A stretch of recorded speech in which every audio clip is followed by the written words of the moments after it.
একটা মুসলমানের বাচ্চা বলো যে উলঙ্গ ছবি দেখে, তারে একবার বলো যে এই বেটা তুই এটা কাকে দেখোছ মোবাইলে, যে নারী তার বিবস্ত্র ছবি দেখছো, এটা তোর মা? এই নাফরমান ছেলেরা, আমি বুঝি না, আমরা তো চেহারা দেখলেই বুঝি। আমি দাঁড় করাই, নারী আসক্ত ছেলে দাঁড় করাই, মোবাইলে উলঙ্গ ছবি দেখো আমি দেখাই, আমি দাঁড় করাই। বেনামাজি এক ওয়াক্ত সেজদা দাও নাই, আমি এখন দাঁড় করাই। আমি ইনশাআল্লাহ কোরআন সামনে বলবো, তো তুমিও কোরআন ধরে বলবা, কসম করে বলবা, আল্লাহকে কসম করে বলবা যে না, আমি নারী দেখি না, ছবি দেখি না, উলঙ্গ দৃশ্য দেখি না। বলো, এই তোমার মা?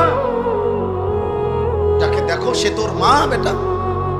তোমার বোন, তোমার মেয়ে, তোমার ফুফু, তোমার খালা? এই অসভ্য! তো যাকে দেখো সেও তো কারো মা। তুমি কি চাও তোমার মাকে কেউ উলঙ্গ দেখো? কথা বলেন, একটা ছেলে বলো, বলো বাপ, বলো, বলতে হবে আজকে।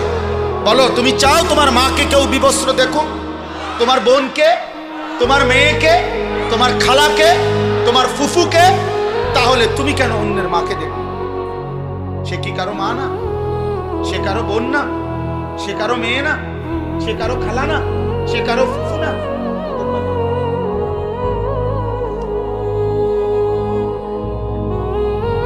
তোমার রক্তে ইনসান নাই? তুমি মানুষ না? তুমি পশু? আল্লাহর নবী সাল্লাল্লাহু আলাইহি সাল্লাম এই কথা বলছেন। এই কথা নবীজি বলছেন। নবীজি, আমি তো বললাম না, রাসূলুল্লাহ সাল্লাল্লাহু আলাইহি সাল্লাম এক যুবককে এই কথা বলছেন। এই যুবকের এই কথা বলার পরে যুবকের কলিজায় এমন ধাক্কা লাগছে, যুবক বলছে, ইয়া রাসূলুল্লাহ, আল্লাহর কসম আমি আর কোনোদিন জিনার রাস্তায় পা বাড়াবো না। নবী তখন তার জন্য তিনটা দোয়া করে দিছিলেন, আল্লাহুম্মা গফির যামবাহু ওয়া তাহহির কলবাহু ওয়া হাসসিন ফারজাহু। আল্লাহ আমার এই যুবকের গুনাহ মাফ করে দেন, আমার যুবকের অন্তর পবিত্র করে দেন, আমার যুবকের লজ্জাস্থানকে পাক করে দেন। আজ দোয়া করলাম, যদি কোনো যুবক সিদ্ধান্ত নাও এই মাহফিলে বসে আমি আর নারী দেখবো না, ছবি দেখবো না, উলঙ্গ, আব্বা চাহিদা পূরণ হবে। তোমার বাবা দাদা পূর্বপুরুষ বিবাহের মাধ্যমে এইভাবে আসছে, তুমি এক বিবাহিত মায়ের সন্তান।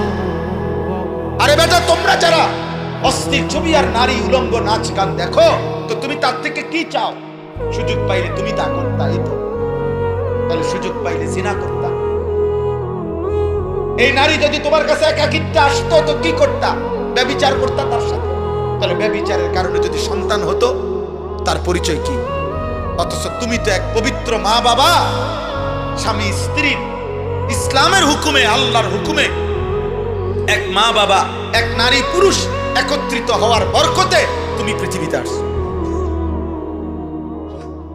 তুমি তো এক পবিত্র মা বাবার পবিত্র সন্তান, তো তুমি কেন অপবিত্র কামনা করো? এর দ্বারা কি তুমি তোমার মাকে অপমান করো না? এর দ্বারা কি তুমি তোমার বোনকে অপমান করো না? এর দ্বারা তুমি কি তোমার মেয়েকে অপমান করো না? আমি অনুরোধ করব, আফসোস করতে হবে বাবা, দুনিয়াতেও আখিরাতেও।